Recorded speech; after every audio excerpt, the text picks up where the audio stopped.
Hi, everyone. Thank you for joining on the last panel discussion, and hopefully we can also take some questions, from the audience. So, first of all, thank you so much, John, for joining us this afternoon. Geoff, maybe you want to introduce yourselves. I think you're the only one who's not presenting, so thank you for, coming to my panel. I met Geoff last night, and I think it was over midnight, when I just said, well, let's not talk about the time. We're having a bit of a debate, and I just said, I think you will be perfect in our panel. And then Lex, thank you so much for joining. And Anand, nice to see you again. And thank you for joining. So I would like to start the discussion. So let's go with Geoff. Maybe you want to introduce yourself first, and then answer. I have a question for you. So my name's Geoff Thew. I work with AG Coombs up in Sydney for major projects, digital leader up in that space, and work predominantly on supply chain integration, software integration, process change management, number of areas in that space, and work quite heavily in the space of digital delivery on the tail end, which is why I probably got drawn into this aspect of it. So. Far away. Great. Okay, so let's start the discussion. So where do you think the digital maturity is in Australia across the different user group, such as the owners, the developers, the consultant, and the contractor? From what I'm seeing from a project delivery side of things, and let's go from a model quality, so graphical representation, I think, LOD 400, 500, that aspect, that's been achieved across most major projects that I'm seeing, from architectural services, even the services that over the last few years weren't quite in that space. The detail that's there now, down to rod, hanger, all the minute detail, conduit routing, and even flexible conduit, all of the details there. So we've met a graphical requirement. From a data stacking side of things, on the tail end of the project, I know each organisation probably more and more so using, for procurement purposes, their models in that space. I know AG Coombs, we've worked quite heavily in that space over the years, as well as being involved in BIMAP Oz. So we procure and manufacture from all of our models in a constant platform. So what it allows us to do is to deliver projects. So if any client comes up and says, between Lend-Lease or John Hollands or whoever the builder may be, and outlines different requirements, we can take our data stack and simply restack it into their format. But that leads to the frustration, which is probably part of the topic, of every single client has a different data stack requirement, and then you go from a private sector to a government sector, and it's different again. It's quite easy to data hop, but that therefore creates inconsistency out in the industry, and then we can't build on top of that to provide an end result of a digital twin. So. Like I say, I think in the Australian market, the level of detail is there, the data is there, but we haven't standardised as a nation in what it is we should be delivering, so that we can go to the next stage. So that's where my opinion. Okay, perfect. Actually, that's the perfect segue to a question to John. So last night was invited to this industry dinner on the top of the very fancy Eureka 89. I'm very new in town, so I really like when I get invited to rooftop places. And we had a bit of a small panel discussion, and then I heard that John used to work at Google. So I asked this question, and I just say, what have you learned from that experience, and what would you like to bring, and what do you think we need, in our industry? And your answer was standards. Yes, we need to solve the standards. And we've been discussing this, and Anand touched, several times as well. How do we solve this, standards process? Because, exactly how we've been highlighting a lot of the presentations today, it's very difficult, fragmented industries, and, it's fragmented within within the country, even at national level. When you start going even countries, where I learned a lot about states in Australia as well. And then, every country, every region has its own standards, and it's very, very challenging to, bring everyone together. So, John, the second question I didn't manage to ask you last night. I'm going to ask you right now. So how do we solve this problem with the standards? Well, that's a challenge. Got you there. Oh, look, I don't really know how to answer that. We have so many flavors of systems and approaches to design. It is a very, very big thing to overcome. I think just going back to the work I was doing, so I was consulting to Google for a few years on the digital buildings rollout. I went into that mindset thinking about applications and software and workflows. But I soon had that stripped away from me because without the digital foundation, none of this stuff can work. So I think that's where they were starting about. It's about data sets and telemetry into a cloud format. And one of the things that they really recognized up front was that, you know, to the point of the conversation, there are so many different protocols, standards that we can use. There are no single way of being able to integrate systems together with a common language. So to answer you, I actually don't know what the answer is. That's the proper answer.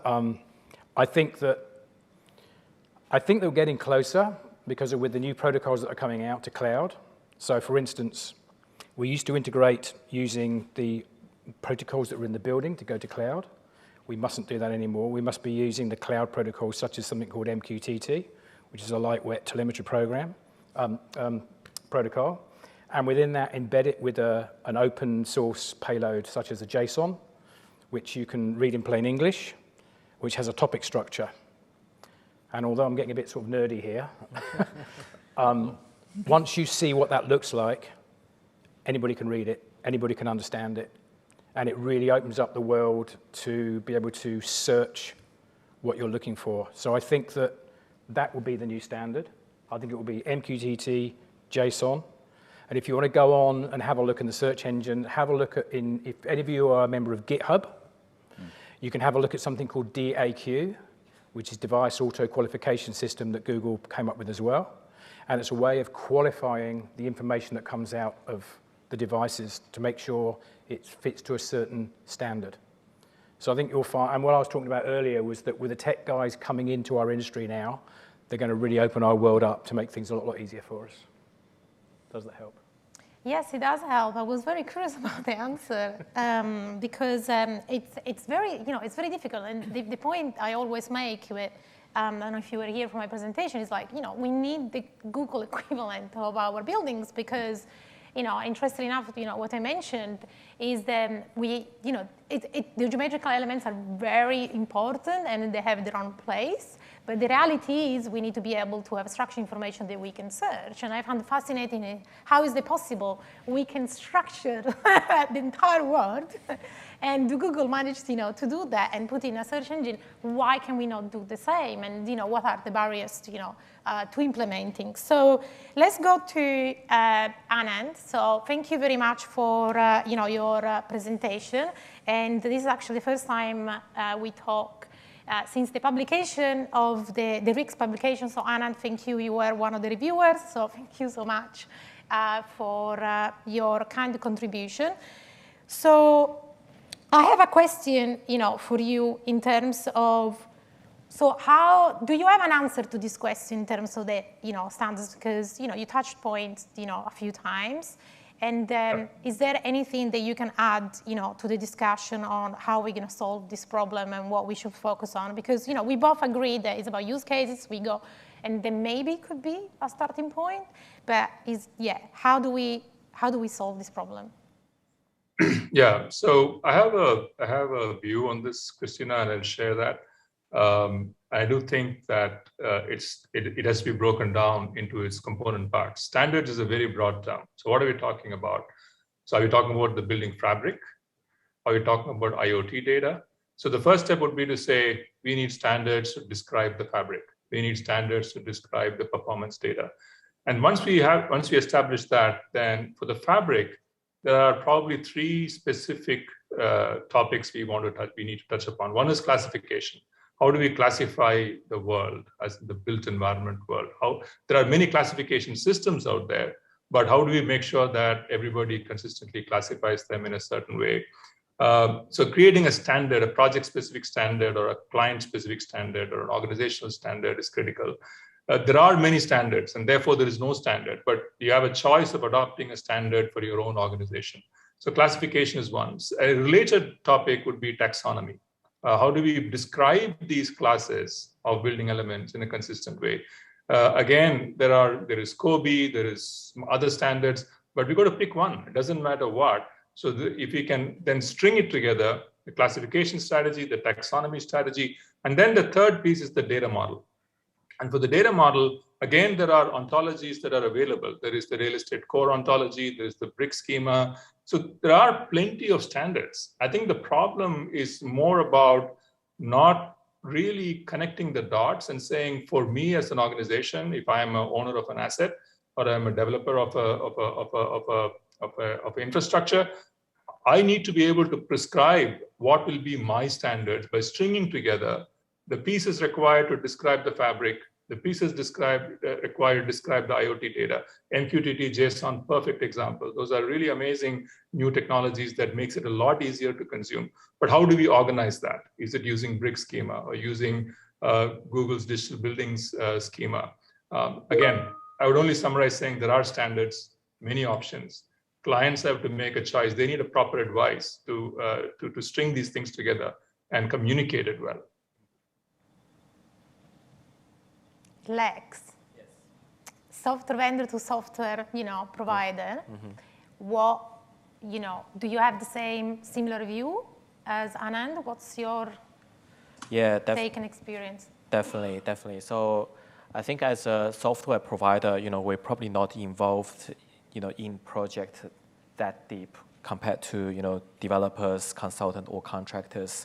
The role that we sort of play, in my view, is we are providing a flexible, configurable, and enabling tool to connect all the dots together. So, but the challenge that we always have is be able to, I guess, understand fully what the requirement is, right? So, as I think what you've covered earlier, Anand, in your presentation, digital twin can be a very complex topic.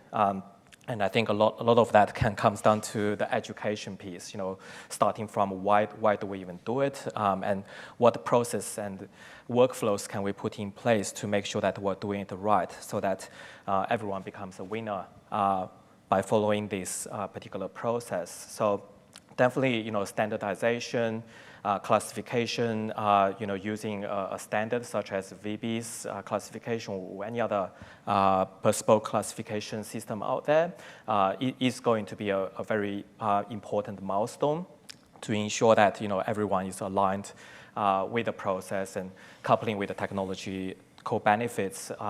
Hopefully we can make that transition process a lot easier for the wider audience.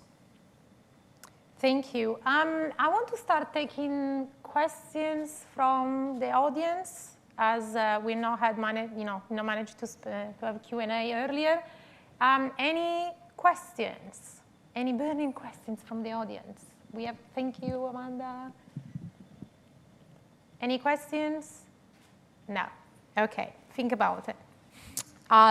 Let's get another question. John.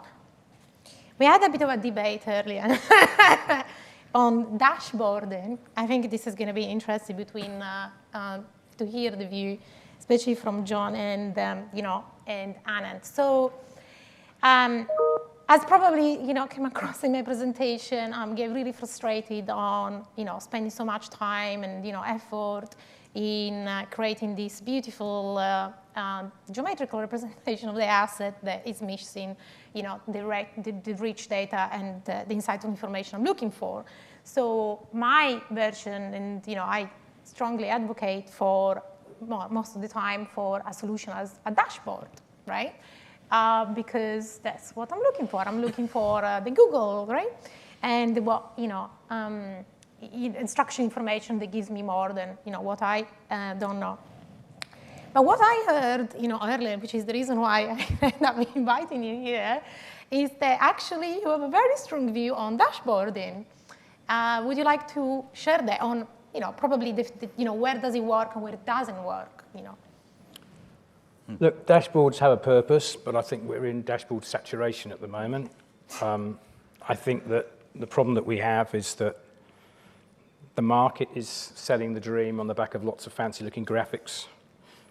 But the intelligence you need to understand what the graphics are telling you, and then to dive deep in them to actually understand what the answers are. I think those days are kind of going. If we go back and just think about every building had some sort of a BMS in it, and those BMS had some kind of a graphic or a dashboard. Nobody looks at them anymore because no one's got time to look at them. So, yes, dashboards, we need them. So what's the solution? But I think that the way that things will go is that the intelligence from the systems will give us a really good reporting mechanism that won't be fancy dashboards. And I think that we should be able to ask the smart questions verbally to buildings to give us the answers, because I don't think there's going to be many people that are going to be able to dial into the dashboards and be able to really understand what they're saying. I think that's the future. So I've seen some very fancy-looking dashboards that look great, but then they just get mothballed. Nobody looks at them anymore. Interesting. So I just think we need to look ahead and think about where the industry is going and how it aligns with modern technology, and particularly with the vocal kind of, asking the systems questions. That's just my point of view. It's interesting. So Anand, because obviously you are selling the dashboards, so it's what's your view? Dashboards have their place, but I couldn't agree with John more. A lot of dashboards is just lot of data on a screen. No one's going to watch it. No one's going to make sense out of it. Dashboards needs to deliver insights, right? Not just data. It needs to deliver insights. It needs to deliver actionable information that somebody can go, yeah, I see a problem. I want to do something about it. And very quickly be able to navigate from there to the actual context. So having, for example, just because a room is hot or cold is something you can present on a dashboard. You can view the temperature graph over time and so on. Is that valuable? Yeah, it is to some extent, but you also want to know, okay, how is that room being served? Where is the fan coil unit? How is it performing now? Which AHU is serving it? What is the critical parameters of that AHU right now? What's the airflow and what temperature, et cetera, et cetera. So you want to be able to give contextual information, not just pieces of data on dashboards, which creates insights and actionable outcomes. So I completely agree with John. Just putting dashboards on the screen is just wasteful. Again, it goes back to the same state that BMS systems have become. Potentially dashboard. Exactly. So what do we need then? I think like what we say, the dashboard's designed by a marketing team as opposed to people that actually diagnose buildings. And again, it's who's digesting it. Is it applicable? From a build perspective, when we're building a building, we would look at dashboard information of that building in a very different way to if you're maintaining the building, to if you're looking at preventative maintenance side of things, where we essentially, from what Anand said earlier, we've built internally a database on existing buildings that we can data analyse now, and across all the buildings that we maintain as a business in service and maintenance, we can actually forecast what buildings are going to have issues at what time, and that's allowed us to do that aspect. But then the client may want to look at it in a very different way. They may look at it from a procurement perspective, or what's their next 5 years look like. So again, it's dashboards can be everything, and they can be absolutely nothing. So great indicators. I know working with Aidan up the back, he's got his whole factory workshop on a very basic, red light, green light, orange light process, which works well for them, but it doesn't make sense to others. So application. Yeah, absolutely. Which makes it also very difficult standardizing if everyone is looking for a different output. I don't know how we're doing with time. And any questions from the audience? Otherwise, I'll just carry on. Okay, great. So let's go back to Lex. Mm-hmm. I heard one of the challenges. We know, and we spoken, quite a few of us, mentioned that it's the handover from obviously capex to opex. And I know that you've been working and focusing on, on that space. Yep. How do you want to share some insights on how you're trying to solve the problem? What do you need, from, to change, to improve? What is the challenges and what you're, still struggling to solve?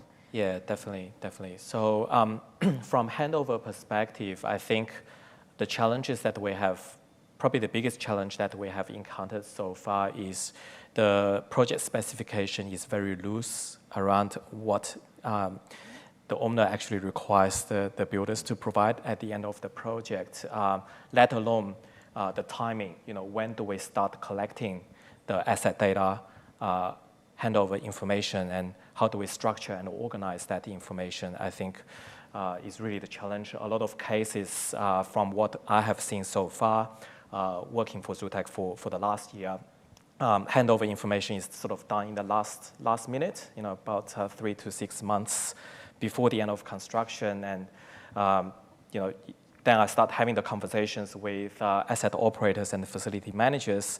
They start then complaining about the quality of the information that they have received, right? So I think, again, the recommendation from a software vendor is perhaps someone or some organizations need to start challenging the current process, the norm of how things are being done. Is there maybe another way? Can we start collecting the information progressively from design to construction to handover, and be maybe very specific about who is actually responsible to collect the information, who needs to validate the information, etc. I think once that process becomes clear, from technological perspective, we'll be able to support the clients in a much more meaningful way as well. That's my view of it. Interesting. So do you think because you say we need to obviously influence and change the process, yeah? It's about the process, about the procurement model, on the way how we do, because the most challenging aspect from my experience in, biggest struggle in implementing digital twin for our built asset is the extremely complicated, fragmented, and established long construction life cycle, and the procurement model doesn't help. Yep. Yes, you have insights. Yeah, Exactly. So it's how do we solve that? And I really like Anand when earlier you say that as I mentioned, it's a concept is born from manufacturing, yes, but the life cycle it's very different. The procurement model it's very different than ours. So maybe we can't we can start using the concept, but we need to adapt and do something, because we need to accept the realities that maybe some elements we can't change it. Maybe we can't change the way how we've been procuring, right? Yeah. So what's your view, Geoff? But from experience, and you're talking about earlier data and capture, a lot of plans that I see on major projects for digital delivery have DS1, DS2, like various stages through the project to progress that data stack. But from working at the coalface on these projects, what you see is equipment being exchanged quite frequently all the way up until procurement. Yep. So to actually do the data stack early in the stage actually creates more problems than it's worth and duplication of effort. Yep. So what I've found most successful on delivery of, like at PC, of a data-rich model for the purpose of handover, is to actually have a very stringent program around that end deliverable, with QA driven by the builder client representative. Yep. So you can actually, hold the team accountable, hold them against the PC completion, but then you actually get a data stack that is viable and can be leveraged down the track. So definitely. I just think that earlier stage, you're just going to do abortive works over and over and over. Yeah. That's my opinion. Yep. I think it's a good one. May I chip in on that? Yes, Anand, yes, if you want to go. Yeah, so I couldn't again agree more on this, because so many projects you find that there's so much information asked so early, it all gets wasted. So our recommendation would always be early stages, look for information that's limited to what is it, where is it, with some unique identities with which you can link up other data sets that are produced later in the life cycle. So keep it light early, but then have a very clear recommendation on what is needed to be produced during construction and commissioning, and make that part of the procurement contracts. So procurement plays a very important role. If that is there, then I think we can skin the cat relatively easier. John. So part of what I was talking about earlier with the execution strategy, that's one of the biggest pains that we had, was that leaving it to the end to get the information, and the information wasn't quite in the format or the quality that we would expect. So there are some new players that you have to get involved within the team structure. So in addition to a BIM manager, and the BIM manager would typically sit within the building design team, we've written a brief called a DEM, which is the Digital Engineering Management role. And they sit alongside our Master Systems Integrator, or MSI, and also with a Smart Buildings consultant. And so we tier the delivery, that some of it, to your point, you can't do too early, but some of it you can. So we run a system where the Digital Engineering Manager writes the deep, they pass that deep onto the BIM manager. So now we straight away, with our execution strategy, the formats that we want are going to be passed down through the construction team. The DEM does quite a lot of upfront work when the construction development starts. It tails off, and then he comes back in again at the end role, where we start to pass information up into our own SharePoint systems. And we've got two different types of information. We've got the SharePoint, which would be like our technical submittals, PDFs, everything to go with the equipment type. But then there's also the dynamic data points that go up into our stack, and that's what we use for operational purposes going forward. And obviously we won't get the data sets until the systems become alive and we start to import.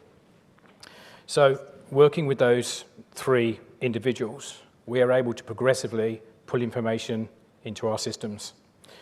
The MSI qualifies the components to make sure that they are secure and they transmit the right data sets that we want. The Digital Engineering Manager makes sure that those data sets are in the correct format, and also the asset information that goes with the dynamic data tie together. And then the Smart Buildings consultant that stays on client side oversees everything to make sure that the process is adhered to. But none of that works without spelling that process out and making it a contractual obligation.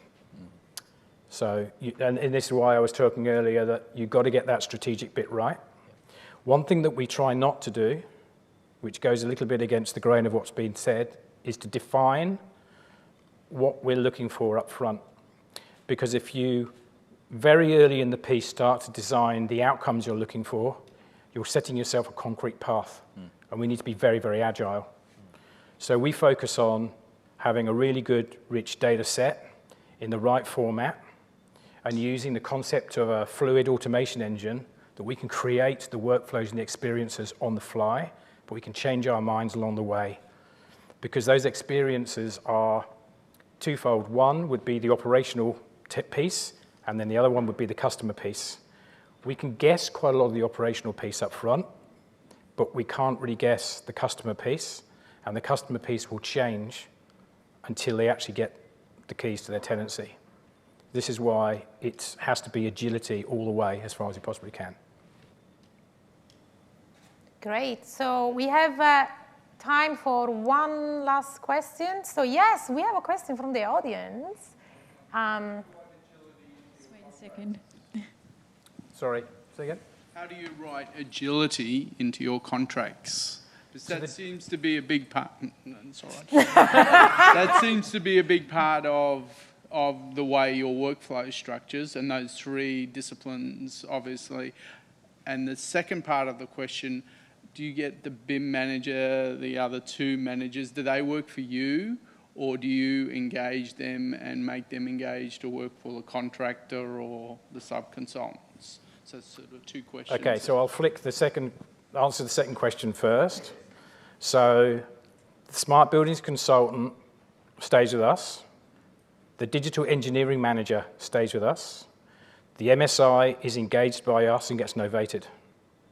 So that way, all of the initial design and the concepts, all that IP is taken with the MSI across underneath the construction team.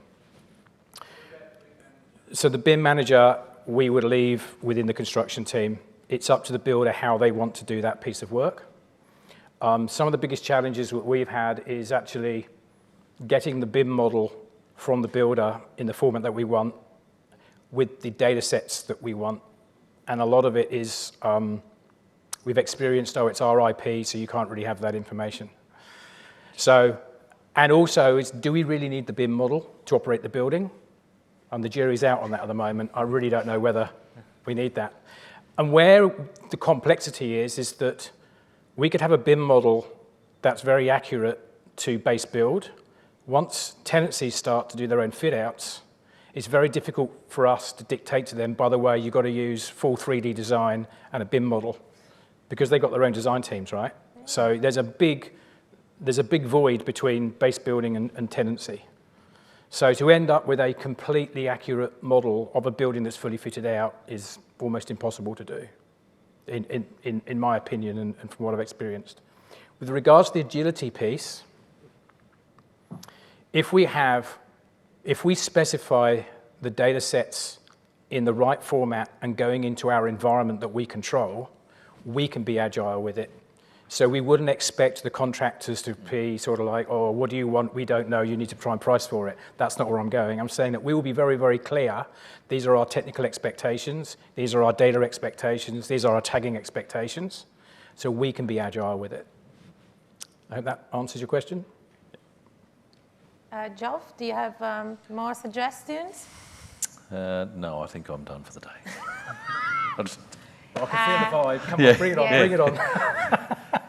Yeah, look, I think we were discussing the Barangaroo scenario where you were involved also in the BMS integration, and you mentioned a company there that the communication or integration of that was quite difficult. Similarly, at the moment we're working on a similar scenario up in Sydney with that integration, cloud integration, and what it comes back to again is the data is there, the models, the quality is there, but it's sitting back and understanding what it is we're pulling out of it, and that agile approach to it is where we've scaled down the scope, looked at one element and said, let's build this out, tied to a BMS system, let's see what we get from it, tied to an AI, but on a very small scale, so we can understand what it is we're going to achieve from this before scaling up on a major project. So I think your approach in that space is dead on about being data stack correct on that space, and then being agile in yourself of being able to turn left, turn right,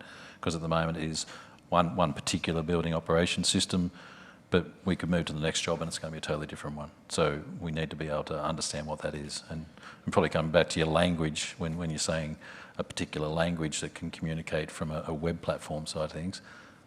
Yes, standardising on that would be a great great point. And I was talking earlier about the horizontal approach. So I think that, and I talked about the digital twin and what we actually mean by it, and it means different things to different people. So we think about, we've got all of our devices and systems in our building. They all communicate onto a common platform, and then that data set from those systems need to go to somewhere. Now that somewhere could be into a vendor's cloud platform, or it could be into our own platform, because what we're seeing is that we put it into a vendor's platform, now we're paying a heavy subscription cost, and we're stuck. Now, if I change my mind for a new piece of tech in a few years' time, to actually untangle that piece of integration is so hard to do.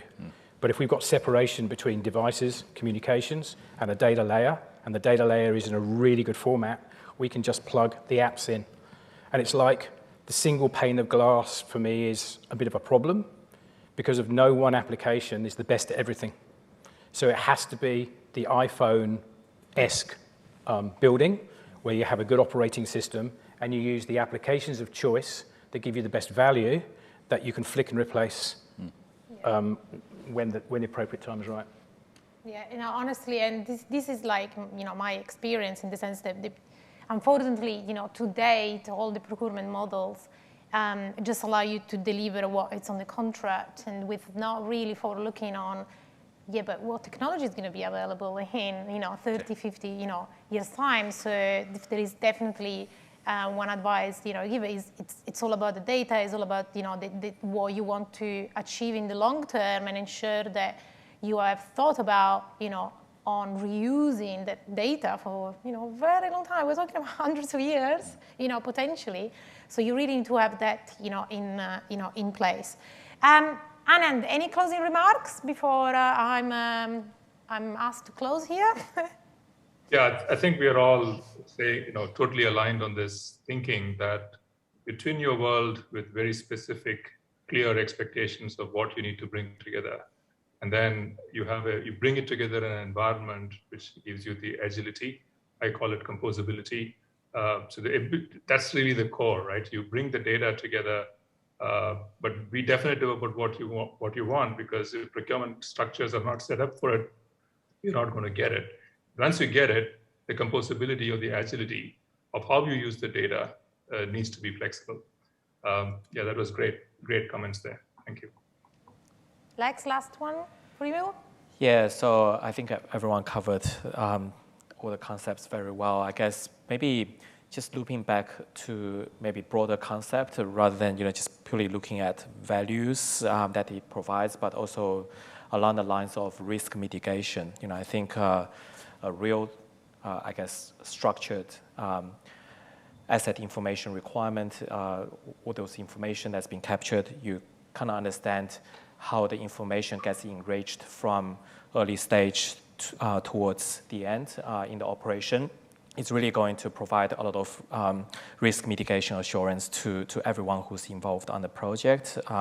We start to see now in UK market, for example, building safety is now a very hot topic. So sooner or later, I think that may come into Australia as well. So just from that, I guess, digital twin or digital transformation journey, it's just critical for us to now to have a strategy or plan in place, maybe have a chat with industry peers, whether it's people who worked on similar projects or technology vendors like us. Will be more than happy to share some of our experiences to help the industry evolve towards the right direction. Thank you very much for all your valuable insights, Anand, John, Geoff, and Lex. Yes, I think we have the closing remarks. Thank you. Excellent, Thank you. guys. If you can put your hands together for all these guys and Anand joining us from Dubai there.